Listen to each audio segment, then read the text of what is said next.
Belajar ilmu finansial dari Bible.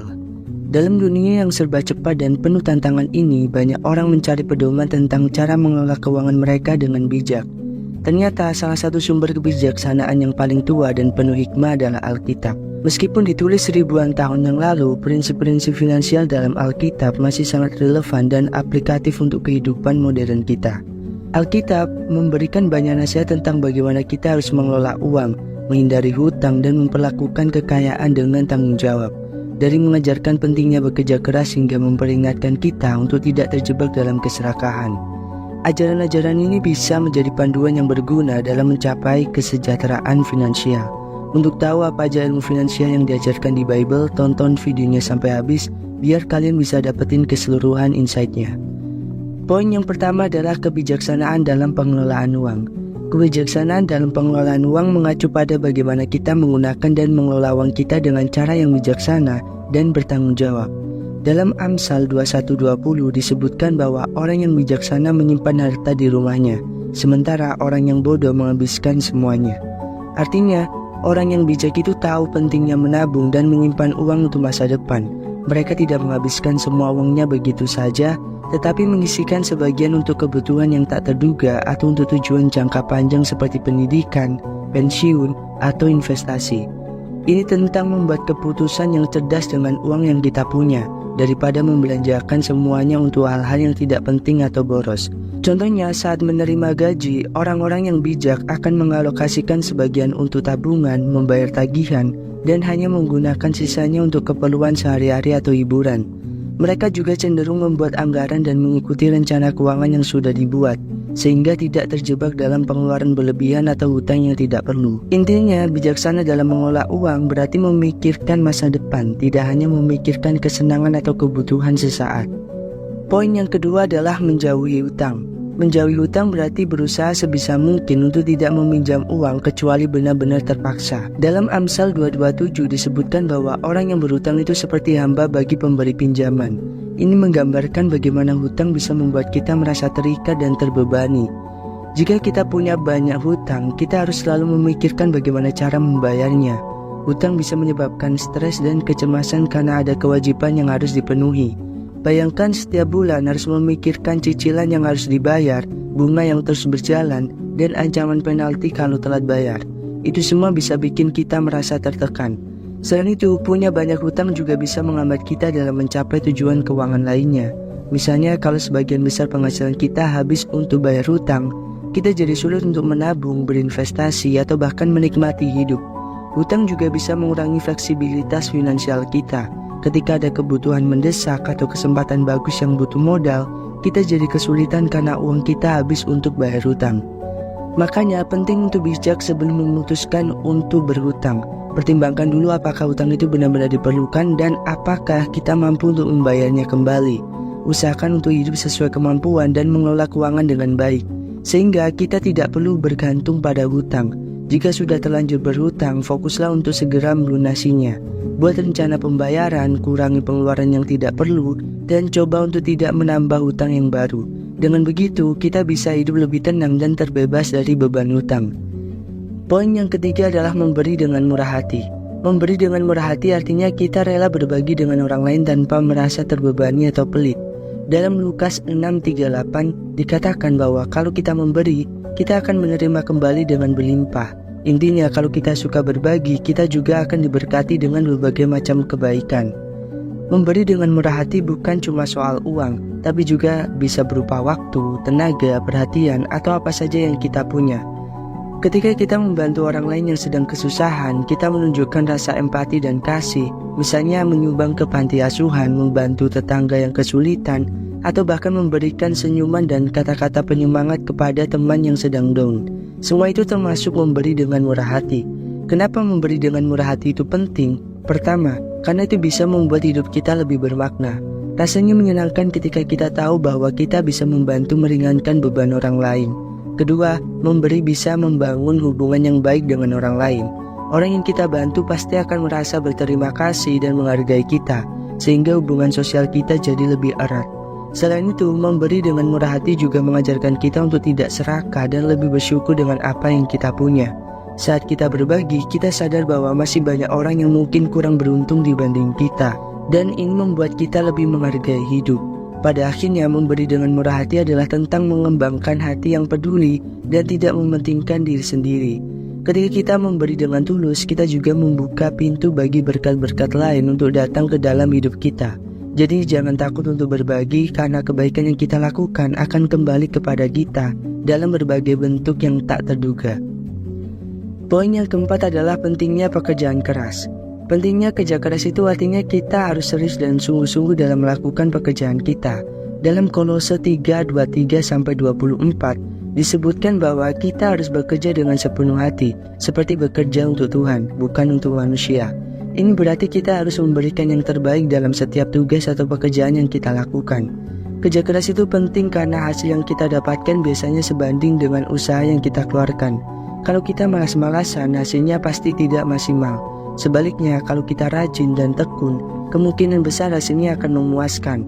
Misalnya kalau kita belajar dengan giat, nilai kita bagus. Kalau kita bekerja dengan baik, kita bisa mendapatkan promosi atau kenaikan gaji. Selain itu, kerja keras juga mengajarkan kita tentang disiplin dan tanggung jawab. Ketika kita bekerja keras, kita belajar untuk mengatur waktu dengan baik, menetapkan prioritas, dan menyelesaikan tugas tepat waktu. Ini adalah keterampilan yang sangat berguna tidak hanya dalam pekerjaan, tapi juga dalam kehidupan sehari-hari.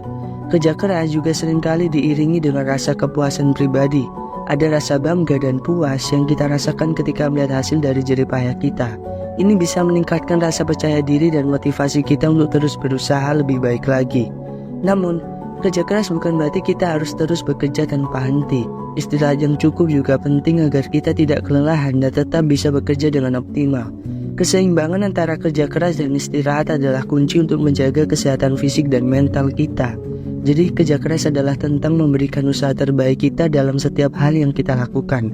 Ini tidak hanya membawa hasil yang baik, tapi juga mengembangkan karakter dan keterampilan kita, serta memberikan kepuasan dan kebanggaan tersendiri. Poin yang kelima adalah menghindari keserakahan. Menghindari keserakahan berarti tidak terobsesi untuk selalu mendapatkan lebih banyak harta atau barang dan tidak pernah merasa cukup dengan apa yang kita miliki. Dalam Lukas 12:15, Tuhan memperingatkan agar kita berhati-hati terhadap segala bentuk keserakahan, karena hidup seseorang tidak diukur dari kekayaannya. Keserakahan bisa membuat kita terus-menerus merasa kurang, bahkan ketika kita sebenarnya sudah punya cukup. Misalnya kita sudah punya rumah yang nyaman dan cukup uang untuk hidup, tapi kita masih merasa tidak puas dan terus ingin lebih banyak lagi. Keserakahan membuat kita selalu merasa kurang puas dan mencari kepuasan dari hal-hal materi yang tidak pernah berakhir. Menghindari keserakahan penting karena yang pertama, menjaga kesehatan mental dan emosional. Keserakahan bisa menyebabkan stres dan kecemasan karena kita terus-menerus merasa tidak puas dan selalu ingin lebih. Dengan bersyukur atas apa yang kita punya, kita bisa hidup lebih tenang dan bahagia. Yang kedua, menjaga hubungan dengan orang lain. Orang yang serakah seringkali mengorbankan hubungan dengan keluarga, teman, atau rekan kerja demi mendapatkan lebih banyak. Menghindari keserakahan membantu kita untuk lebih fokus pada hubungan yang sehat dan bermakna. Yang ketiga, mengajarkan kepuasan dan bersyukur. Dengan menghindari keserakahan, kita belajar untuk merasa cukup dan bersyukur dengan apa yang kita miliki. Ini membuat kita lebih menghargai hal-hal kecil dalam hidup dan lebih bahagia dengan apa yang kita punya. Yang keempat, mencegah tindakan yang tidak etis. Keserakahan bisa mendorong orang untuk melakukan hal-hal yang tidak etis atau bahkan ilegal, seperti menipu atau mencuri. Dengan menghindari keserakahan, kita menjaga integritas dan moral kita. Yang kelima, memperbaiki keseimbangan hidup. Orang yang tidak serakah lebih cenderung memiliki keseimbangan antara pekerjaan dan kehidupan pribadi. Mereka tidak menghabiskan seluruh waktunya untuk mencari uang, tetapi juga menikmati waktu bersama keluarga dan teman, serta melakukan hobi dan kegiatan yang disukai. Contoh konkret menghindari keserakahan adalah dengan menetapkan batasan dan tujuan yang realistis. Misalnya, kita menetapkan target tabungan yang cukup untuk kebutuhan masa depan, tetapi tidak berlebihan sampai mengorbankan kesehatan atau hubungan kita. Selain itu, kita juga bisa berbagi dengan orang lain, baik melalui donasi, membantu teman yang kesulitan, atau menjadi sukarelawan. Ini membantu kita fokus pada apa yang benar-benar penting dan mengurangi dorongan untuk selalu menginginkan lebih. Jadi menghindari keserakahan adalah tentang bersyukur dengan apa yang kita punya, menjaga keseimbangan dalam hidup, dan tidak terjebak dalam keinginan yang tidak pernah berakhir untuk memiliki lebih banyak. Poin yang keenam adalah investasi dan pengelolaan aset. Pentingnya investasi dan pengelolaan aset dapat dilihat dari perspektif memanfaatkan sumber daya finansial kita secara efektif untuk mencapai tujuan jangka panjang. Berikut adalah beberapa hal yang perlu dipahami. Investasi bukan sekedar menyimpan uang, tapi lebih pada memilih cara untuk membuat kita bekerja dan berkembang seiring waktu. Misalnya dengan membeli saham perusahaan yang berkembang, kita dapat memperoleh keuntungan dari peningkatan nilai saham dan dividen yang dibagikan. Jika satu aset mengalami penurunan nilai, yang lain masih bisa memberikan keuntungan atau minimal mempertahankan nilai investasi kita. Pengetahuan tentang jenis investasi yang dipilih sangatlah penting. Sebelum berinvestasi, kita perlu memahami bagaimana cara kerja pasar keuangan dan risiko yang terlibat. Melakukan riset dan mempelajari tren pasar akan membantu kita membuat keputusan yang lebih cerdas. Sementara itu, berinvestasi dalam properti bisa memberikan pendapatan sewa yang stabil dan juga potensi peningkatan nilai properti dari waktu ke waktu. Diversifikasi portofolio investasi adalah strategi yang penting. Dengan menempatkan uang pada berbagai jenis investasi seperti saham, obligasi, properti, dan reksadana, kita dapat mengurangi risiko keseluruhan. Kesabaran adalah kunci dalam investasi yang sukses. Pasar keuangan bisa fluktuatif dan hasil yang maksimal seringkali dicapai dalam jangka waktu yang panjang. Oleh karena itu, penting untuk tidak panik saat terjadi perubahan harga yang tajam dan tetap fokus pada tujuan jangka panjang. Evaluasi secara berkala merupakan langkah yang penting untuk memastikan investasi kita tetap relevan dan sesuai dengan tujuan finansial kita. Perubahan dalam situasi pasar atau kehidupan pribadi bisa memerlukan penyesuaian strategi investasi untuk mengoptimalkan hasil. Menggunakan bantuan dari ahli atau penasihat keuangan bisa memberikan perspektif yang berharga dalam mengelola investasi dan aset kita. Mereka dapat membantu kita merencanakan strategi investasi yang sesuai dengan profil risiko dan tujuan keuangan kita. Intinya, investasi dan pengelolaan aset bukan hanya tentang mengumpulkan uang, tetapi juga mengelolanya dengan bijak untuk mencapai keberlanjutan finansial jangka panjang. Dengan memahami prinsip-prinsip ini, kita dapat membangun fondasi keuangan yang kuat dan mengoptimalkan potensi keuntungan dari investasi yang kita lakukan. Poin yang ketujuh adalah merencanakan masa depan. Merencanakan masa depan adalah tentang mengambil kontrol atas keuangan dan kehidupan kita dengan cara sistematis dan terarah. Ini penting karena membantu kita mencapai impian dan tujuan jangka panjang tanpa hanya bergantung pada kebetulan atau keadaan. Yang pertama, menetapkan tujuan yang spesifik. Langkah pertama adalah mengidentifikasi apa yang ingin kita capai dalam jangka waktu tertentu. Contohnya bisa berupa pensiun nyaman, pendidikan anak, memiliki rumah, atau liburan impian. Tujuan harus jelas dan terukur sehingga kita tahu dengan pasti apa yang harus dilakukan untuk mencapainya. Yang kedua, menghitung biaya yang diperlukan. Setelah menetapkan tujuan, langkah berikutnya adalah mengestimasi biaya yang dibutuhkan untuk mencapainya. Misalnya, berapa banyak uang yang perlu disimpan untuk pensiun atau berapa biaya yang dibutuhkan untuk pendidikan anak. Penting untuk memperhitungkan inflasi dan biaya hidup yang mungkin berubah di masa depan.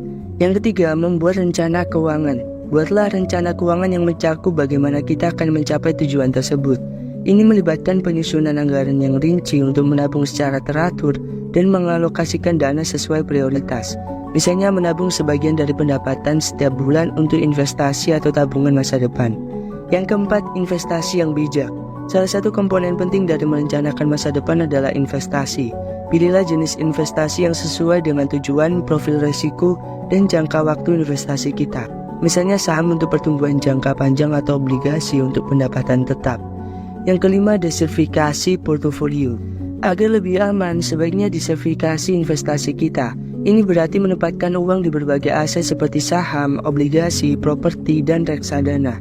Diversifikasi membantu mengurangi risiko dan meningkatkan potensi pengembalian. Merencanakan masa depan bukanlah tugas yang sekali jadi, melainkan proses yang berkelanjutan. Dengan disiplin dan komitmen untuk mengikuti rencana yang telah dibuat, kita dapat lebih percaya diri dalam menghadapi masa depan finansial kita. Itu dulu pembahasan di video kali ini. Kalau kalian suka sama channel Uang Krebs ini, jangan lupa subscribe, like, share, dan komen, dan dukung terus channel ini karena kita akan mengupayakan untuk upload setiap hari buat bagiin tips untuk kalian. Sekian aku Jody, sampai ketemu di video selanjutnya. See you.